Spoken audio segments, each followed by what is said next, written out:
Pessoal, olá, boa noite para todos aí. Estamos então começando nossa webinar, né?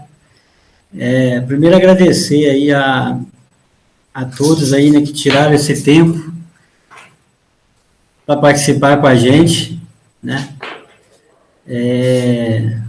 Nessa plena terça-feira aí. Então, agradecer o pessoal que está dando suporte para a gente aqui na organização, aqui, o pessoal a Fabiana do Formigueiro, o pessoal da parte de suporte de marketing, e agradecer realmente a todos aí que está tirando esse tempo para nos acompanhar. A gente vai estar falando então um pouco aí sobre gestão ambiental na indústria de laticínios, né? Eu vou falar um pouquinho aqui do grupo G5S, né? Eu vou compartilhar aqui uma apresentação e como é que vai ser essa dinâmica? A ideia é eu falar um pouco aqui, passar alguns slides, né, junto com vocês aí, e para até acompanhar uma linha de raciocínio, e no final a gente vai abrir aí, né, para responder as perguntas. Então, vocês podem encaminhando as perguntas aí no chat, né, ao longo aí da nossa conversa, e a gente vai tirar aí em torno aí de uns 15 a 20 minutos, né, no final aí, antes de terminar, para a gente responder as perguntas, ok? Eu vou só compartilhar aqui a tela, só para a gente seguir aqui uma estrutura aqui, para a gente falar aí sobre o tema.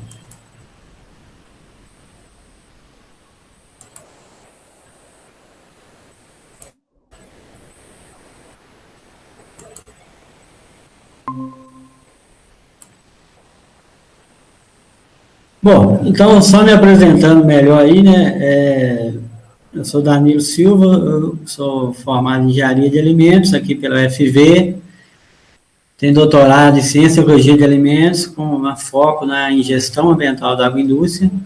Hoje estou aí como um dos sócios-diretores aí do grupo G5S.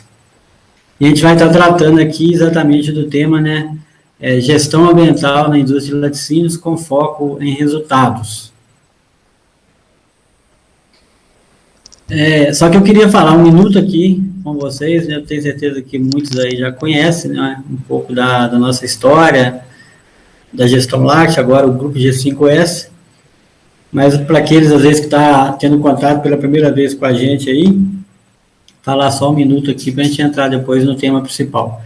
Então, basicamente, o Grupo G5S hoje é uma empresa de consultoria, né, que oferece diversas soluções aí para o segmento de agroindústria, laticínios, abatedouro, frigorífico, massas, processamento de fruta, de modo geral, então, o setor de agroindústria, mas a gente está atuando hoje em outros segmentos, setor de serviço, infraestrutura, mineração, principalmente nas soluções de meio ambiente. A empresa, né, foi fundada aí em 2001, então a gente está com 20 anos aí de mercado, né, oferecendo soluções aí de resultado para diferentes setores. De uma forma resumida, né, só para a gente, todo mundo, né, que não conhece completamente os nossos serviços aí.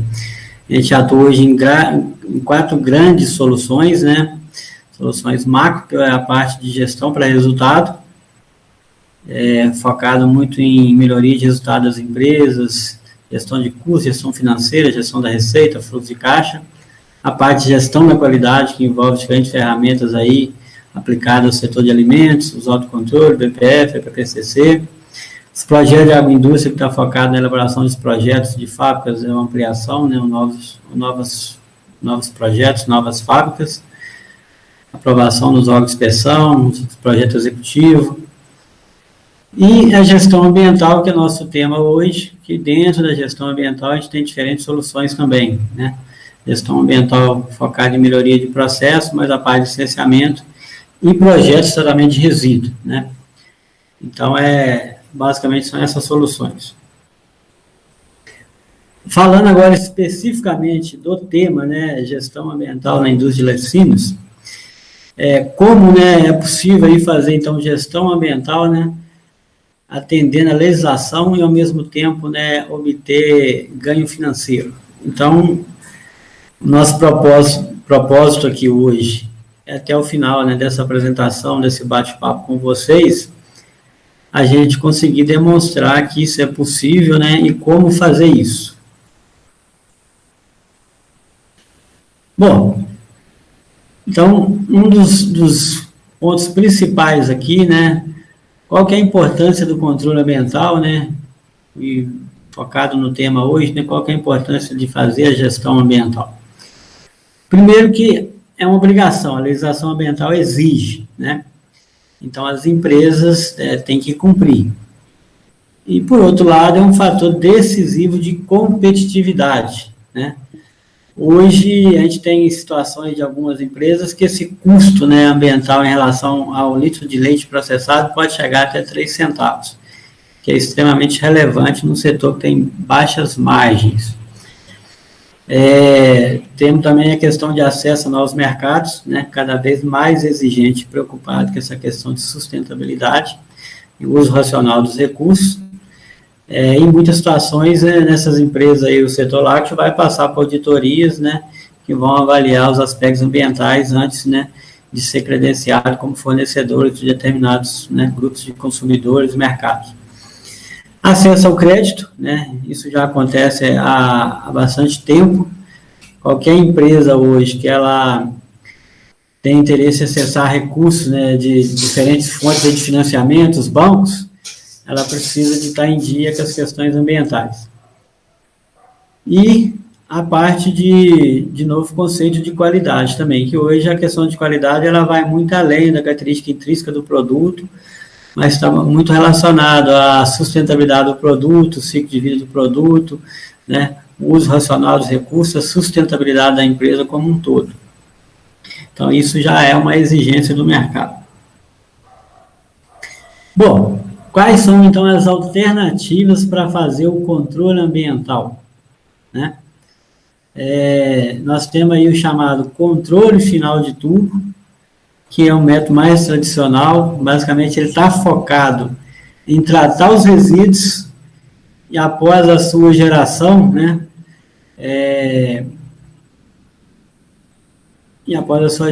buscar alternativa aí para tratar e atender às normas, de forma a atender às normas. Então, a gente fala que é o controle final de tubo. E tema aí, né, que a gente vai falar, a proposta de hoje, é implantar um sistema de gestão ambiental. E esse sistema de gestão ambiental, basicamente, ele está focado aí em fazer a gestão do processo produtivo, fazer a gestão dos resíduos de forma, né, mais eficiente, e atuar, né, dessa forma, atuando, né, de forma lógica, racional e planejada.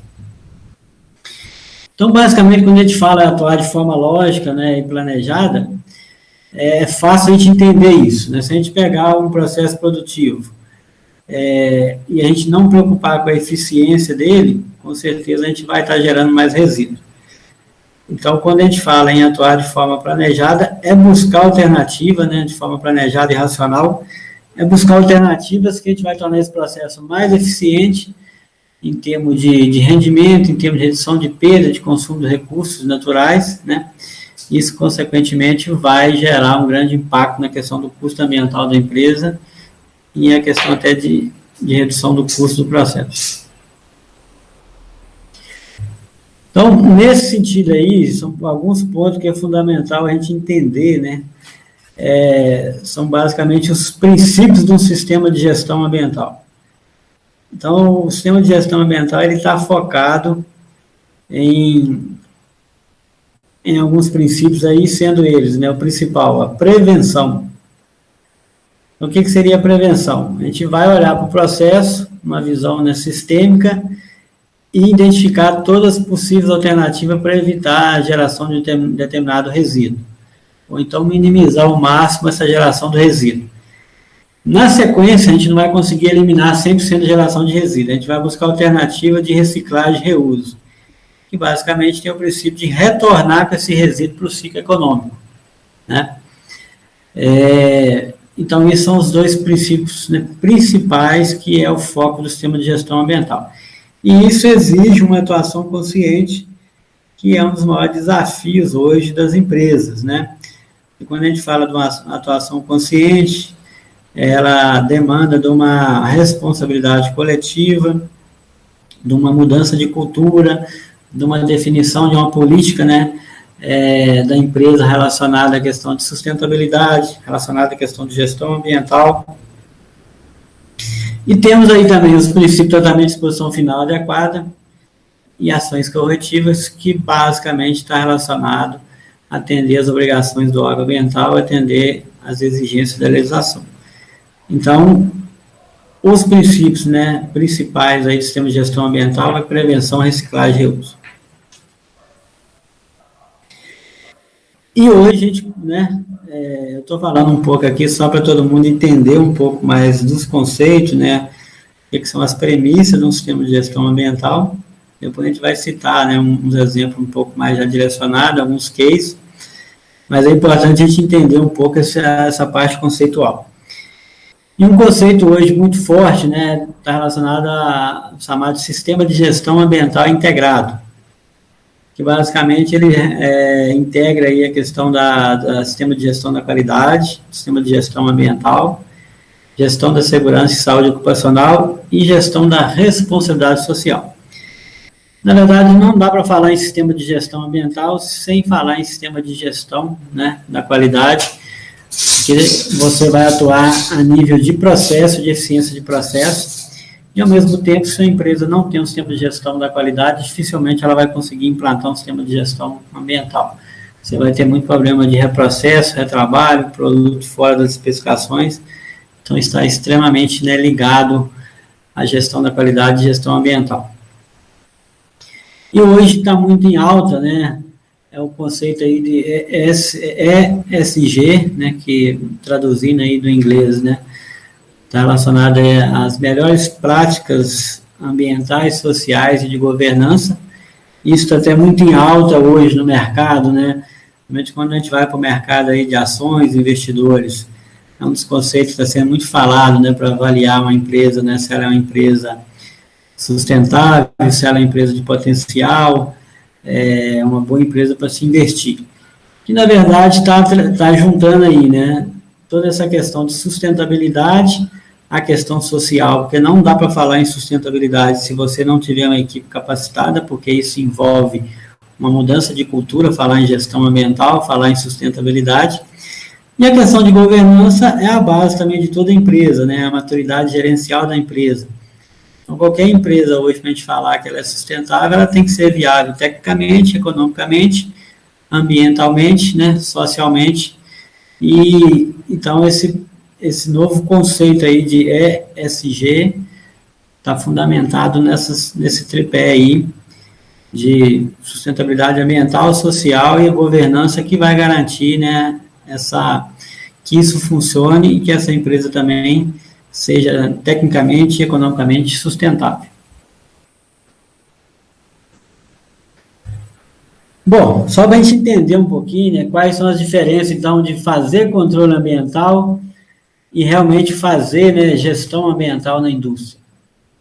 Se a gente falar aqui, né, do que é controle ambiental, que é a prática mais comum, as empresas geralmente têm procedimentos que visam basicamente atender a legislação, né, é o que nós falamos no início, o foco de controle final de tudo, ou seja, o resíduo foi gerado, envolveu uma destinação, um tratamento de destinação adequada para ele, sem me preocupar o que está acontecendo no processo produtivo. Prioriza o tratamento de exposição final dos resíduos, sem se preocupar com a geração do processo, ou seja, né, sem olhar para o processo. E não existe uma comunicação eficiente, nem um planejamento integrado entre o setor produtivo e o setor ambiental. Isso é muito comum, né? Às vezes acontece uma falha no processo produtivo e o operador da ET nem fica sabendo e você causa, né, um grande desequilíbrio na ET lá e ele, na verdade, né, não tem o que fazer. Já aconteceu o problema do processo e nem foi avisado. Isso ainda é muito comum ainda, né, dentro do meio que a gente atende os clientes aí, pequenas, médias empresas. Isso é muito comum de acontecer. Então, não existe uma integração. E o resultado disso é o quê? Processo ineficiente, elevada geração de resíduos, elevado custo de controle ambiental, perda de competitividade da empresa. Quando a gente fala no sistema de gestão ambiental, a gente já volta com todo o foco, né, na gestão do processo, aplicação de procedimento que visa, né, prevenir ou reduzir o máximo a geração de resíduo. Prioriza, né, a prevenção, reciclagem e reuso, ou seja, eu não conseguir, né, evitar a geração do resíduo, eu vou focar na alternativa de retornar esse resíduo para o ciclo econômico, né, fazendo a reciclagem e reuso.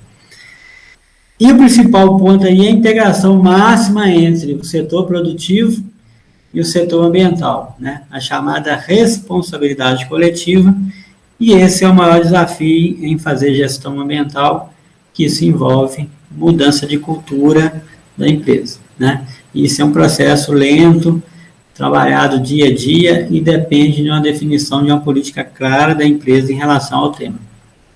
Resultado disso: processos eficientes, redução da geração de resíduo, redução do custo do controle ambiental, qualidade ambiental, novos clientes.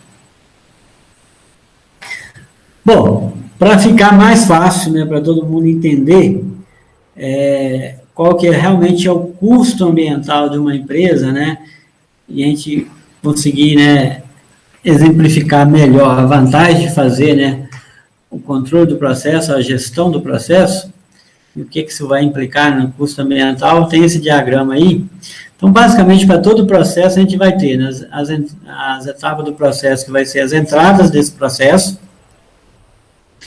Vamos ter aí, né, a etapa de transformação nesse processo e a saída. Então, na parte de entrada, a gente pode resumir aí: matérias-primas, insumo, energia, água, mão de obra, né? Vão ter o processo produtivo principal, que basicamente ele vai estar gerando o produto principal, o produto desejado, mas a gente, querendo ou não, vai estar ocorrendo um processo em paralelo que vai estar gerando resíduo. Isso é natural de todo o processo. Um resíduo é um subproduto.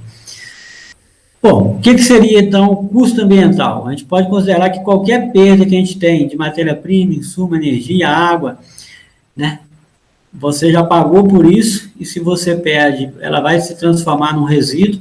Então, qualquer perda que você tem de insumo, matéria-prima, se transforma também num custo ambiental, porque vai virar um resíduo. Você tem o custo de produzir o resíduo, que é basicamente o mesmo custo de produzir o produto. Um exemplo: se a gente pegar 1.000 litros de leite para produzir mussarela, o esperado aí é entre 100 e 105 quilos de mussarela, né, exemplificando aí. Mas nesse processo produtivo gerou só 95 quilos de mussarela. O restante foram perdas, né? Saiu lá no soro, o soro não foi aproveitado, uma perda de massa, um produto que não conseguiu, deu reprocesso, perdeu. Então, a gente pode considerar que esse custo da geração de resíduo, né, que ela foi maior do que o esperado, é o mesmo custo de produzir o produto. Então, a gente já tem mais outro custo aí ambiental. E que é o mesmo custo de produzir o produto, produzir resíduo. E, além disso, né, se a gente foi ineficiente na perda de insumo, né, foi ineficiente no processo, perdendo matéria-prima, perdendo insumo, gastando mais energia, gastando mais água, nosso rendimento foi ruim, a gente gerou mais resíduo, a gente vai ter um custo maior para tratar e destinar esse resíduo de forma adequada. Então, o custo ambiental, ele vai muito além, né, simplesmente do custo de tratamento e disposição final do efluente, do resíduo. Ele está muito relacionado ao custo do processo produtivo. Toda vez que a gente é mais ineficiente no processo produtivo, de certa forma, a gente está aumentando o custo ambiental. Bom, como reduzir, então, os custos, né, com o controle ambiental? Existe, né, de uma forma resumida e simplória, basicamente 3 maneiras. Primeiro, evitar que o resíduo seja gerado, a prevenção, né, já falamos. Segundo, identificar alternativa para reciclagem e reuso, subprodutos dos resíduos, né, no caso da indústria aí, soro, leiteiro, água de filagem, resíduos sólidos. E, por fim, né, a gente não vai conseguir evitar 100% da geração de resíduos, a gente talvez não vai conseguir, né, aproveitar, reutilizar todos os resíduos que são gerados. Aí, como terceira, né, complementa aí como terceiro item, escolher, implantar e gerenciar, né, um sistema adequado de tratamento e destinação final dos resíduos. Bom, quais são os fatores, né, especificamente na indústria de laticínios, que vão, né, impactar na geração de resíduos. Então, a gente tem uma listagem aí, basicamente, tipo de produto produzido, a geração de resíduos, né, na indústria, no caso, efluentes principalmente. Um processo produtivo de queijo é muito diferente do processo de leite pasteurizado, um processo de fermentados, né, para um processo de HT. Então, o tipo de produto vai influenciar na geração do resíduo, na sua característica, na sua vazão, na sua carga de poluição. A escala de produção também tem grande influência na geração de resíduo. Então, é importante a gente entender isso. Tanto no consumo de água quanto na geração de resíduo. Um exemplo, se a gente passar 10 ml de leite no pasteurizador, né, ou passar 20 ml de leite no pasteurizador, basicamente o processo de higienização final é o mesmo, a gente vai gastar a mesma quantidade de água, a mesma quantidade de produtos químicos, e, na verdade, né, eu vou estar tendo um coeficiente de geração de efluente muito menor se eu processar mais. Então, eu tenho um efeito na escala de produção. Quanto menos eu processo, quanto mais linhas de produção eu tenho em pequenas escalas, maior é a tendência dessa indústria gerar resíduos, né, com maior carga de poluição e maior coeficiente de geração de resíduo, de consumo de água e geração de efluente por litro de leite processado. Tecnologia empregada no processo produtivo também tem muita influência. No meu trabalho doutorado, eu cheguei a estudar 11 linhas de produção, avaliando, né, a tecnologia totalmente manual, semi-mecanizada e mecanizada. Eu vou até mostrar um exemplo na frente aí. Existe um grande impacto, né, na tecnologia empregada no processo produtivo em relação ao consumo de água e à geração de resíduo. Tem também a questão das práticas, né, da política de recuperação e aproveitamento do subproduto, né, que aí basicamente soro, água de filagem, leiteiro, são, né, a gente fala subproduto que durante muito tempo foi tratado dessa forma, mas hoje a gente sabe que são coprodutos, muitas vezes, né, tem até um valor agregado aí, uma margem melhor do que os produtos mais tradicionais do setor. Programa de manutenção preventiva, né, é um dos grandes desastres da indústria de laticínios, né? A maioria das pequenas e médias empresas não tem sequer uma manutenção corretiva. E a ausência de uma manutenção preventiva tem grandes implicações na geração de resíduos. Treinamento dos colaboradores é fundamental, se a gente está falando de responsabilidade coletiva. E a aplicação de boas práticas ambientais no processo produtivo, de certa forma, é um resumo de todos esses outros pontos que a gente falou. Eu vou falar um pouquinho mais de cada um aqui, para a gente entender, né, as implicações de cada um desses itens na geração de resíduos. Bom, então citando um exemplo aí da questão da tecnologia empregada no processo produtivo. No caso da mussarela, se a gente tiver um processo totalmente manual, a água de filagem vai variar de 10% a 15% do volume de leite processado. Se a gente tem um processo, né, semi-mecanizado, essa água de filagem vai estar variando entre 2% a 5% do volume de leite processado. Num processo já mecanizado, essa água de filagem vai variar em torno aí de 1% a 3% do volume de leite processado, né?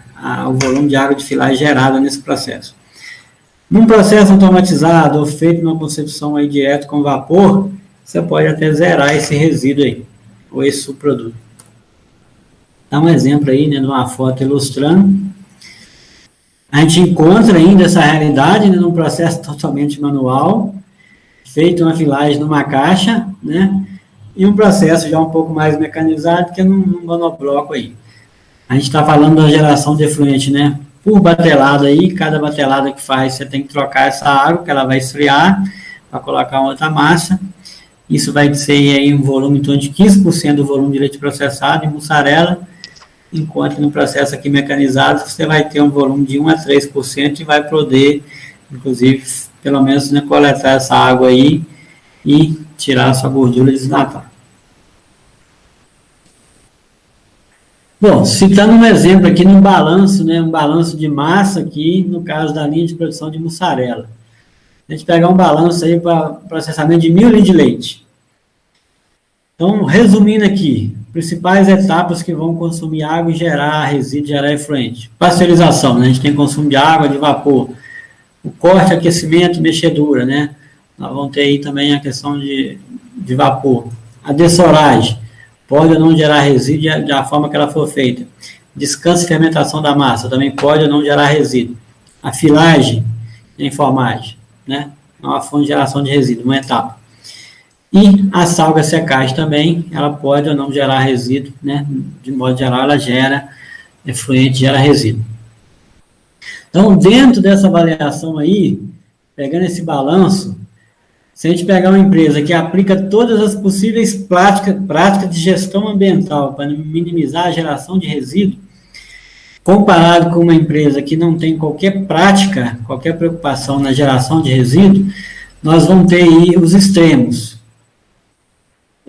Consumo de vapor vai variar de 75 a 185 quilos, isso aí para pasteurização rápida ou pasteurização lenta, né, em camisa dupla, sem aproveitamento de condensado. Se a gente pegar água, a gente vai gastar nessas etapas que eu falei aí, podemos gastar de 20 litros de água a 5.386 litros de água nessas etapas que eu falei, simplesmente considerando, né, se a gente fazer pasteurização lenta e fazer o resfriamento aí, sem aproveitar essa água. A geração de efluente vai variar de 10 a 6.000 e, arredondando aí praticamente 6.500 litros de efluente, considerando que esse soro aí, né, pode ser todo descartado também como efluente, além dessas águas que foram utilizadas. E o principal aí é quilos de DQO para cada metro cúbico de leite processado, que mede a carga de poluição que vai estar presente nesse efluente. Pode variar de 0,5 kg a 86 kg. E aí demonstra, né, que a gente pode ter empresas trabalhando no extremo, né, mais positivo, com todas as práticas de gestão ambiental, gerando 0,5 kg de DQO no efluente para ser tratado numa ET, ou gerando, né, 86 kg de DQO para ser tratado numa ET. Por aí é fácil ver a diferença do custo ambiental. O custo de um tratamento de efluente nos processos que a gente tem hoje, né, as tecnologias mais conhecidas disponíveis no mercado, o custo de implantação e operacional da ET é diretamente proporcional a essa carga de DQO disponível do efluente.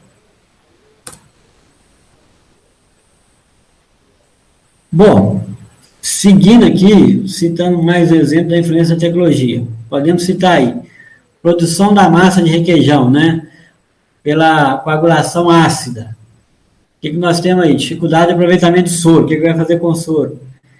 E a gente tem ainda um elevado consumo de água para fazer a lavagem dessa massa, né? Isso é uma prática bastante comum ainda. Por outro lado, tem empresas que fazem, né, essa massa para produção de requeijão, coagulação enzimática, permite já com maior facilidade o aproveitamento do soro, e muitas vezes nem precisa lavar essa massa. Qual tecnologia que eu vou seguir? Né, eu já faço uma coagulação ácida, meu produto é diferenciado. A pergunta que eu faço é, realmente seu produto é diferenciado? Você está conseguindo vender esse produto com valor agregado? Com preço acima do seu concorrente? Que pode ter certeza que seu custo ambiental nesse processo de coagulação ácida é muito maior. Se você não estiver realmente conseguindo diferenciar seu produto, colocar ele no mercado com custo, com preço, né, melhor, com uma margem melhor do que o seu concorrente, dificilmente você vai ficar muito tempo no mercado, porque seu concorrente está mais eficiente que você. E muitas vezes o consumidor nem consegue diferenciar, né, esse produto aí. Então tem que ficar atento a isso. Você tem uma tecnologia que você está usando, se ela tem um custo maior, você tem que conseguir agregar valor, senão você vai ser pouco competitivo. Bom, seguindo aqui, né, a questão aí de outra variável que eu falei que é extremamente impactante. Redução, né, a questão da manutenção preventiva. Então, a gente tem aí a questão de redução de falhas de equipamento, né, é essencial. Qualquer falha no equipamento, vamos imaginar aqui uma linha de produção de leite UHT. Toda vez que você tem uma interrupção, uma falha, né, uma falta de manutenção preventiva, o que vai acontecer? Você vai parar essa linha, vai ter que entrar em CIP, né? Você vai ter aí uma perda de produtividade, perda de embalagem, aumento do consumo de água, aumento dos produtos químicos, né? E, consequentemente, um custo ambiental altíssimo, né? Não falando do custo do processo produtivo. Então, a questão da falta de manutenção preventiva é um dos grandes gargalos que as indústrias têm, principalmente falando de pequenas e médias empresas. E isso vai implicar aí, né, quando tem a manutenção preventiva, a redução das perdas de matéria-prima, insumo, produtos acabados, produto intermediário, redução do consumo de água, geração de efluente, redução do custo ambiental. Aí está uma foto ilustrando, né? É muito comum, a gente chega nas empresas, tem sempre um equipamento vazando, uma bomba vazando, né, uma envasadeira que está dando problema, e a gente vê, né, assim, é bastante sofrível, né, as empresas que passam por auditoria, geralmente a pior nota que elas têm recebido está relacionada ao setor de manutenção.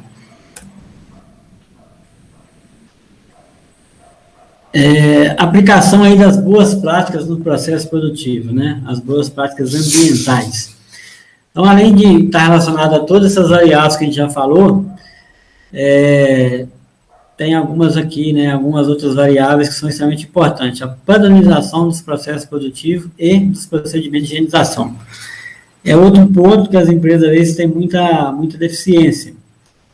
Às vezes, você pode utilizar, né, no processo de higienização CIP, a solução alcalina a 1% ou 1,5%, aí você chega na indústria, ela está usando a solução a 2%, um operador usa 1,5%, o outro usa 2%, né?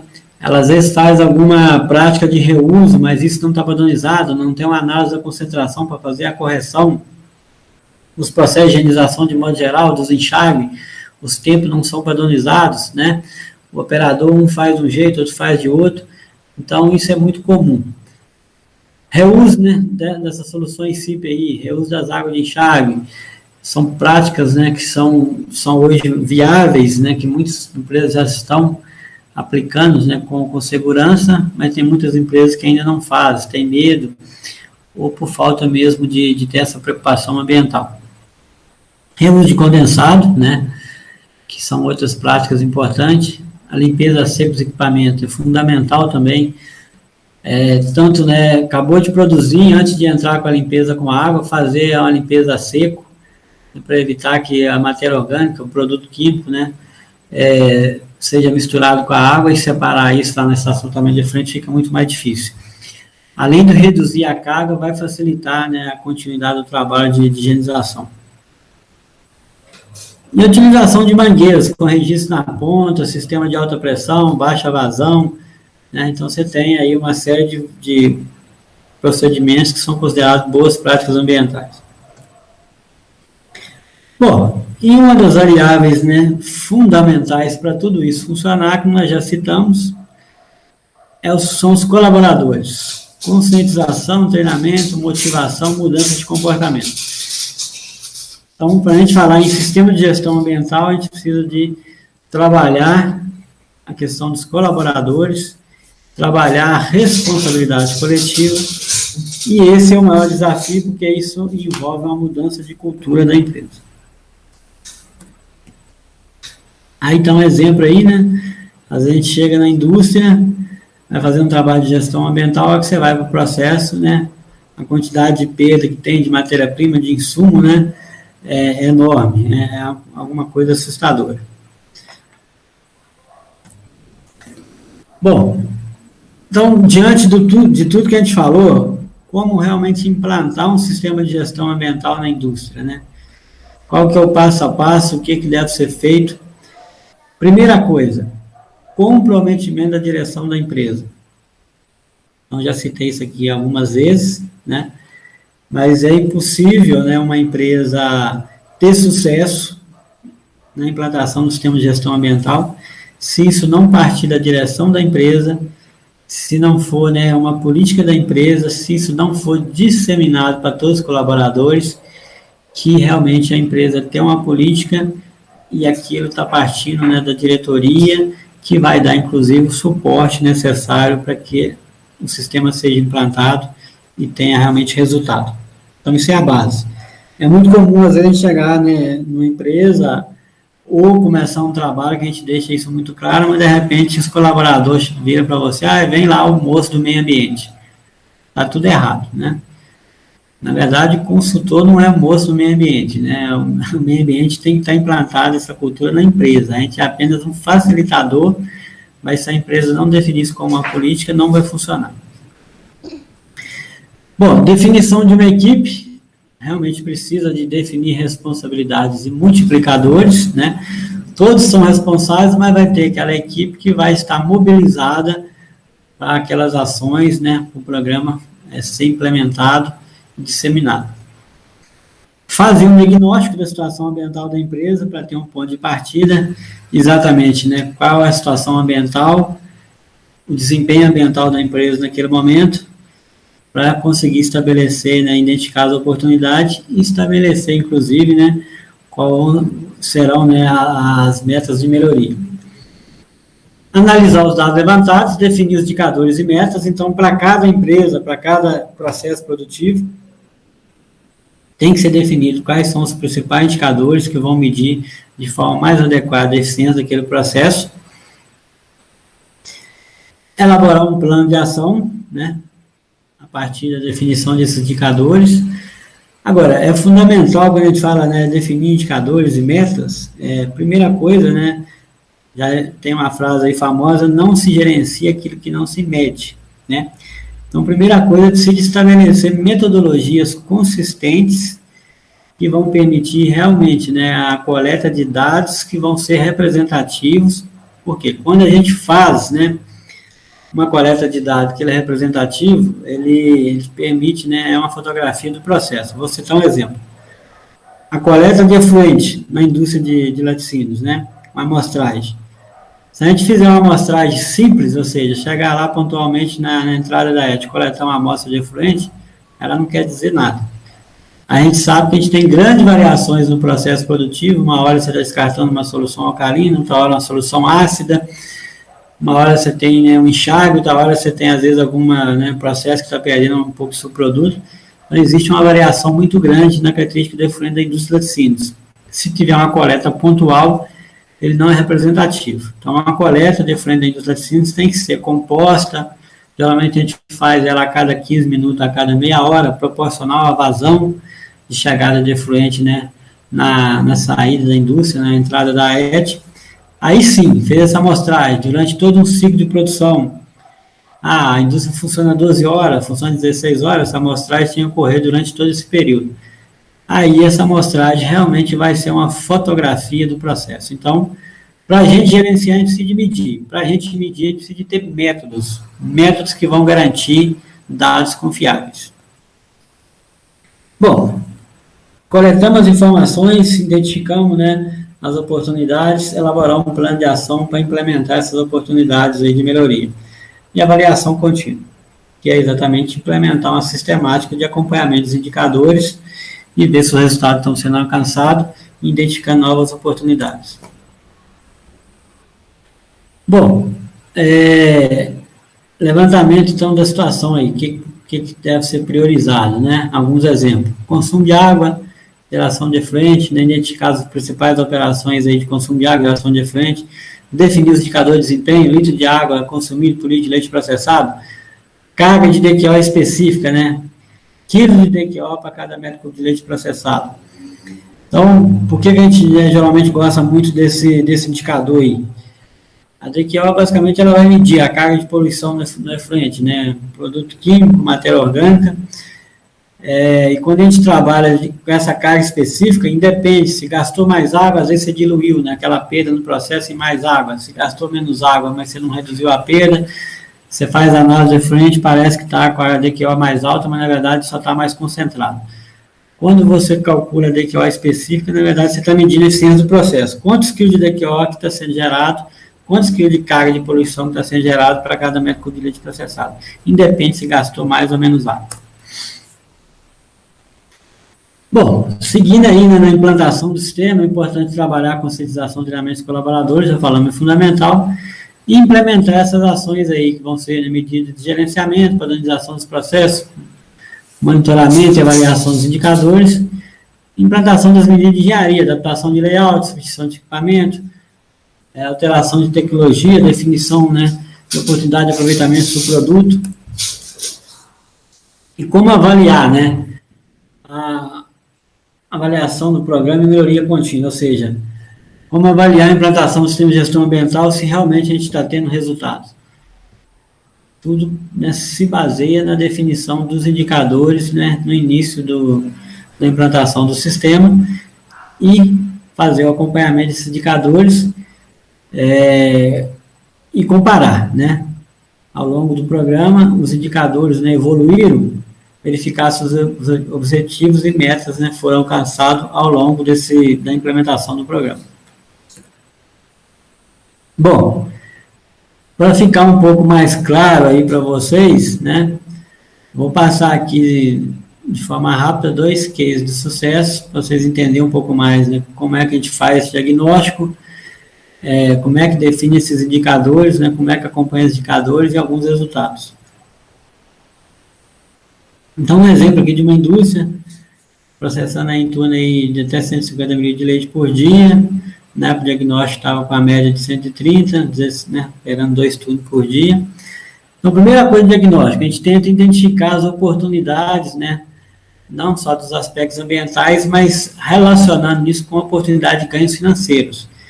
Então, aí fica mais fácil o empreendedor e ele começa a enxergar realmente que dá para implantar um sistema de gestão ambiental, atender a legislação e, ao mesmo tempo, ter ganho financeiro, ter resultado financeiro, melhorar esse resultado. Então, no caso desse cliente aí, foi identificada uma perda de soro que não era aproveitada no processo em torno de 11%. Isso representava, né, mais de 3 milhões de litros de soro perdido no ano, na época, né, a 7 centavos, era mais de 230 mil reais. Perda de gordura no efluente e um problema que existia lá na descarga da pulverizadora que estava perdendo muita gordura. Foi calculado 40 toneladas de gordura perdida ao longo do ano, né? Na época, essa gordura estava R$18 o quilo, estimado aí 720 mil reais no ano. Perda de massa, tinha uma perda de massa, né, nessa indústria, né, altíssima, pelo processo dela, que era queijo fresco. Em torno aí de 86 kg de massa perdido por dia, mais de 27 toneladas no ano, na época, né, calculada R$10 o quilo de massa, quase R$300. Aí identificou também as oportunidades de reuso das soluções CIP, redução de custo aí mais de 50%. E redução do custo operacional da ET, identificado também na época, mais de 50%. Isso somou uma estimativa de oportunidade de ganho, de melhoria de receita, de mais de 1.400.000. Então, no caso aí desse projeto, em menos de 1 ano e meio, em torno de um período de 1 ano e meio, né, o cliente conseguiu ter um retorno aí de 50% desse potencial de ganho. Isso representou mais de R$20, né, de ganho para cada real investido no projeto. Então, foi definido os indicadores, a indústria já tinha indicadores aí, né, bem conservadores em relação ao consumo de água, né, o diagnóstico, né, era 1,9, foi ajustado para 1,05 a meta. Perda de massa, né, quilos de massa perdido para cada metro cúbico de leite processado, era 810 gramas, a meta foi estabelecida para reduzir para 150 gramas, a DQO era quase 14 mil miligramas, foi reduzida aí, né, a meta para reduzir próximo aí de 50%, a carga específica de DQO gerada, né, quilo de DQO para cada metro cúbico de leite processado, quase 15 quilos, a meta é redução de 50%, aproveitamento de soro, né, foi definido uma meta para melhorar, e o custo da ET, que era em torno aí de R$6,10 para cada metro cúbico de efluente tratado. Colocou-se uma meta aí no final, né, que foi alcançada, de R$2,50. Então tá aí o histórico aí do aproveitamento de soro, né, na época o aproveitamento era 84%, colocou a meta de 92% e superou e chegou a 98% no período. A carga específica de DQO, que era quase 15 quilos de DQO para cada metro cúbico de leite processado, nesse período aí conseguiu reduzir, né, até abaixo próximo da meta, né, até abaixo da meta inicial, que era 7,45, chegou próximo de 5 quilos de DQO para cada metro cúbico de leite processado. A perda de massa, que era quase, né, 1 quilo, né, 810 gramas para cada metro cúbico de leite processado, chegou a bater a meta e ficar abaixo de 150 gramas no período, né? Então, isso demonstra que é possível realmente fazer gestão ambiental, reduzir o custo ambiental e ter ganho financeiro. Com com foco, né, na melhoria do processo. E o custo da ET, basicamente, era só o custo com produto químico, que era mais de R$6 para cada metro cúbico de efluente tratado, e conseguiu aí, ao longo do tempo, ficar até abaixo da meta, que era 2,50, né? Então, realmente demonstra que a melhoria do processo refletiu diretamente no custo operacional da ET. Então, como eu falei, esse projeto aí, dentro de 1 ano e meio, teve alcance lá praticamente 50% do potencial de ganho, representando aí mais de R$20 de retorno para cada real investido no projeto. E para a gente finalizar aqui, um segundo case aqui, já é uma indústria menor, processamento aí na capacidade de até 40 mil litros de leite por dia, na época estava processando em torno de 32 mil, operação em torno de 10 horas por dia, mesma coisa. Início do trabalho, faz-se um diagnóstico dos aspectos ambientais, mas correlacionando com toda a oportunidade de ganho financeiro, né? Essa indústria aí já praticamente não tinha qualquer aproveitamento de soro, era apenas 5%. Perda de gordura era altíssima também, que ela processava, né, muito creme, a gente vai vendo os indicadores. Uma perda aí, né, de soro em torno aí de 7 milhões de litros que não era aproveitado. A perda de gordura, mais de 20 toneladas que estava perdendo no processo produtivo. A gente olhou também a questão de variações no processo de invase, peso das embalagens, né, com variação acima de 10%, né, tudo isso foi avaliado. E a gente olha aqui as metas que foram definidas no início do projeto. O consumo de água estava 1,79, uma meta para redução de 1,2 para 1,2. A DQO era mais de 10 mil miligramas por litro, uma meta de redução para 6 miligramas. A carga de DQO específica, quilo de DQO para metro cúbico de leite processado, quase 19 quilos, né, de DQO para cada metro cúbico de leite processado, com a meta de redução aí em torno aí de 60%. E um dos principais indicadores, no caso específico dessa indústria, era o teor de óleos e graxa no efluente, teor de gordura, né? Quase 1.700 miligramas, mais, né, de 1.700 miligramas por litro. Isso representava, né, 1,7 kg de gordura para cada metro cúbico de efluente gerado. Colocou a meta de redução de quase 80%. E aí estão os resultados. A gente conseguiu reduzir o consumo de água aí de praticamente 1,8. Chegou a resultados aí próximo de 1. Com a meta que era 1,2. A DQO, né, a concentração, né, de DQO no efluente, que era 10 mil, ela reduziu aí a níveis abaixo de 4, né, chegando a atingir aí níveis até abaixo de 3, mas mantendo aí, né, depois próximo de 3. Nesse caso aí, a carga específica de DQO, né, quilos de DQO que era gerado para cada metro cúbico de leite processado, estava acima de 18. Isso foi reduzido, né, mais de 3 vezes para níveis abaixo de 6, que aí demonstra realmente a grande eficiência do processo produtivo, com redução de perda. No caso da gordura, eu já falei, né, que era um dos principais pontos que gerava, né, também perda financeira. Era mais de 1.700, conseguiu reduzir isso para níveis, né, abaixo aí de 600. Nesse caso, não conseguiu atingir as metas, mas ficou próximo. Mas o principal que a gente mediu, quantos quilos de gordura que a empresa estava perdendo para cada metro cúbico de leite que ela processava. Perdia mais de 3 quilos de gordura, que ela processava muito creme também, e isso conseguiu ser reduzido para níveis aí, né, próximo de 700, 800 gramas, né, abaixo de 1 quilo, né, que ainda é uma perda alta, mas representou um grande ganho financeiro. Bom, nesse caso aí, né, projeto aí de 1 ano, dentro de 1 ano a empresa conseguiu, né, alcançar em torno aí de 45, 50% do potencial de ganho, representando aí mais de R$22 para cada real investido no projeto. Então aí a gente demonstra, né, que é totalmente viável e a forma mais né, é possível, né, atender a legislação ambiental, facilitar o tratamento de frente, reduzir a carga, reduzir os projetos, né, os investimentos no projeto de ET, e ao mesmo tempo melhorar a eficiência do processo produtivo, melhorar o resultado da empresa.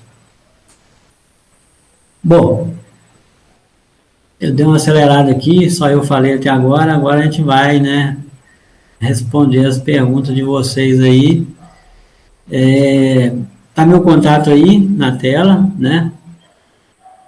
O e-mail, telefone, que a gente não conseguir responder agora, estou disponível, pode mandar um e-mail, pode mandar um zap, na medida do possível, não prometo responder de imediato, mas o possível, né, eu vou fazer o possível para dar um retorno aí para aquelas perguntas que eu não consegui responder agora, né, por causa do tempo, ou alguém quiser depois, né, entrar em contato com a gente, estamos à disposição, né, para responder as perguntas, para tirar a dúvida, vai ser um prazer. Se vocês mandarem aí nesse contato telefone no meu WhatsApp, pode ser que eu não consiga retornar para todos de uma forma muito rápida, muito imediata, mas na medida do possível eu vou responder, tá ok? Eu vou sair aqui do modo apresentação, né?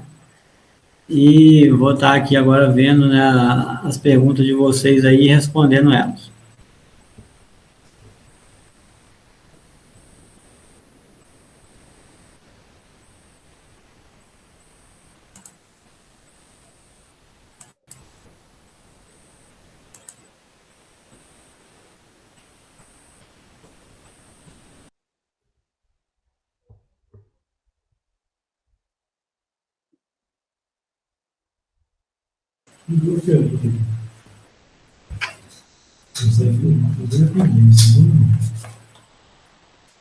Bom, tem uma pergunta aqui da Giovana.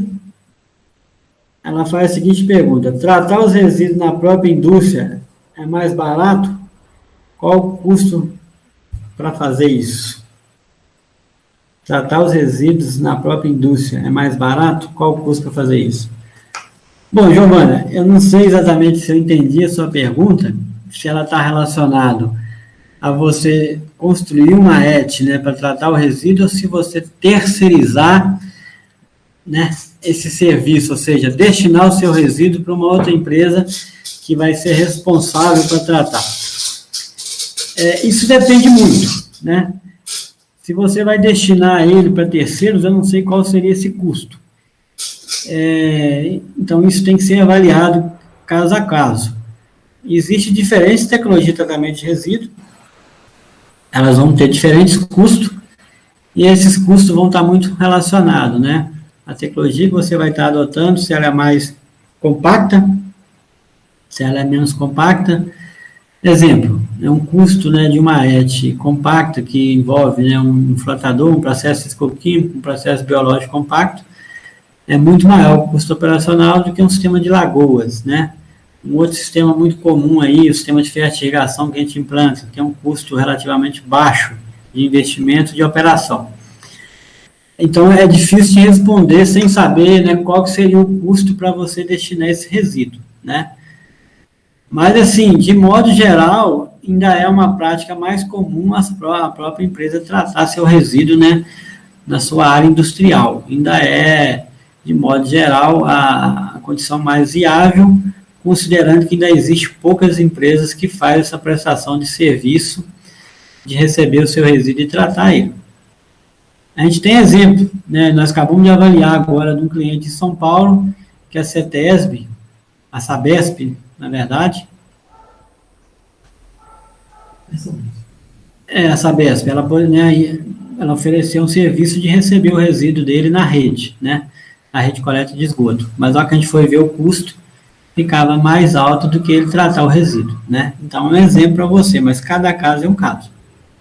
Espero ter conseguido responder a sua pergunta aí.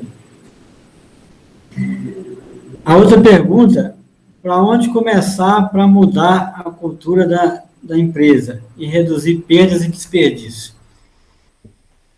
Bom, existe, né, eu até citei aqui, existe um conjunto de coisas que são importantes.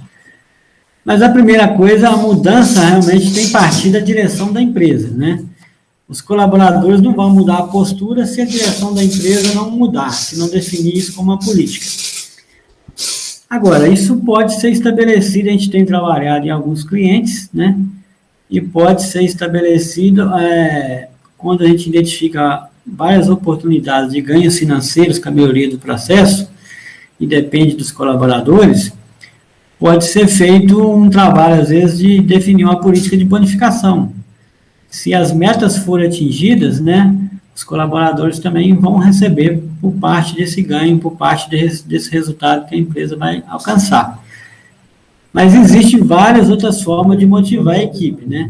Isso vai depender de cada empresa, de cada política, mas é um trabalho constante que tem que partir da direção da empresa, envolver os colaboradores com capacitação, né? E, em muitas situações, pode estabelecer, né, a divisão de um resultado, os colaboradores participar de um resultado, se aquelas metas forem alcançadas.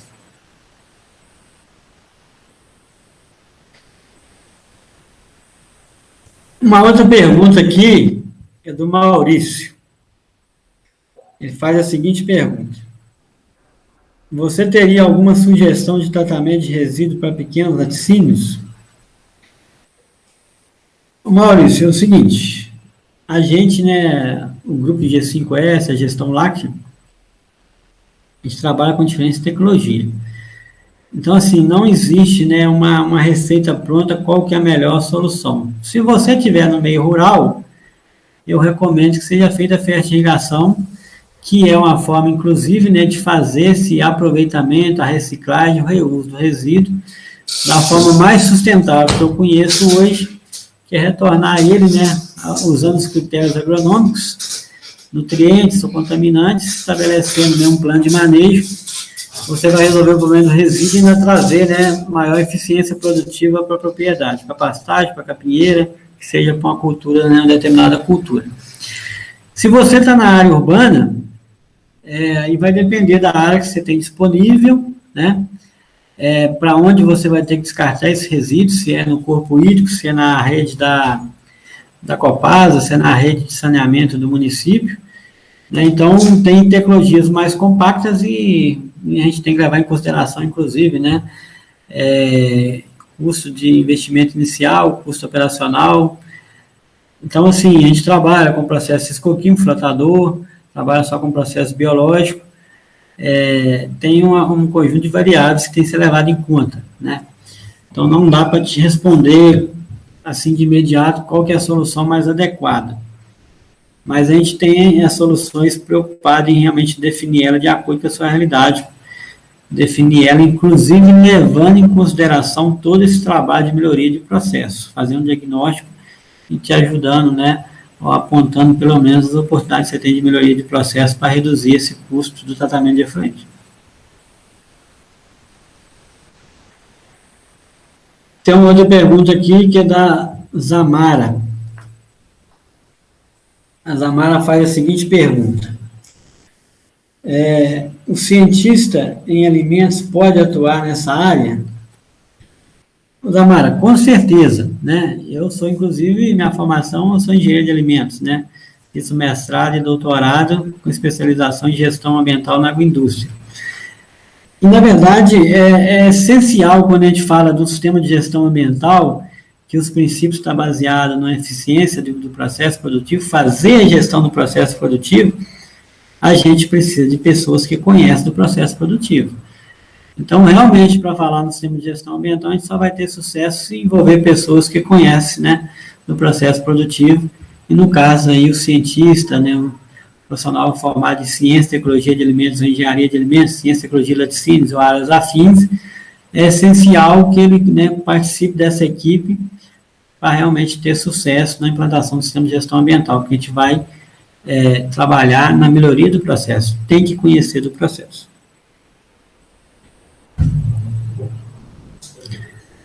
Bom, foram as perguntas que chegaram até a mim no momento. De certa forma, a gente está dentro do tempo, né? Se alguém quiser fazer mais alguma pergunta, estou disponível. De imediato, já vou agradecendo mais uma vez todos que tiraram tempo aí para participar com a gente, né? Os clientes aí que já são nossos parceiros, as pessoas que estão tendo contato aí, né, com a gente pela primeira vez, as pessoas que ajudaram a divulgar o evento, né, agradecer aí os colegas nossos aí que nos ajudaram a divulgar, agradecer de modo geral a todos envolvidos aí para que o evento ocorresse, né, e mais uma vez coloco aí, estou à disposição, né, a gente está à disposição aqui no grupo G5S, mas eu pessoalmente também estou à disposição aí para responder mais perguntas ou inclusive, né, discutir algum tema específico aí, né, da demanda de cada um.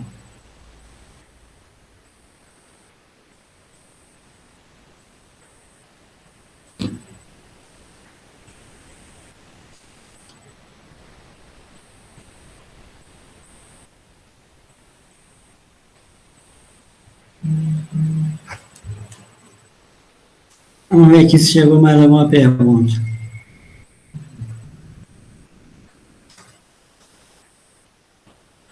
Pessoal, sem perguntas novas, fique à vontade aí, estou à disposição.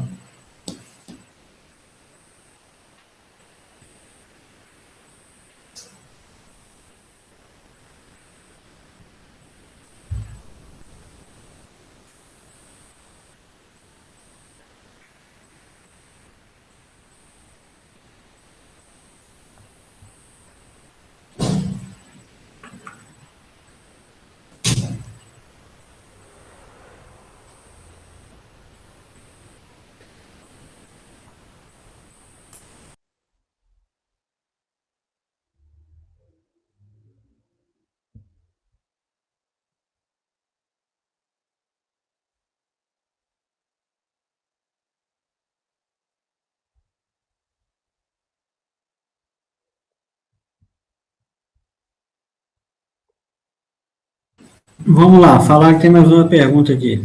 Deixa eu ver se ela chega aqui. Perfeito. Qual que é a pergunta aqui? O tecnólogo em gestão ambiental teria um papel importante nesse processo? Você indicaria o curso?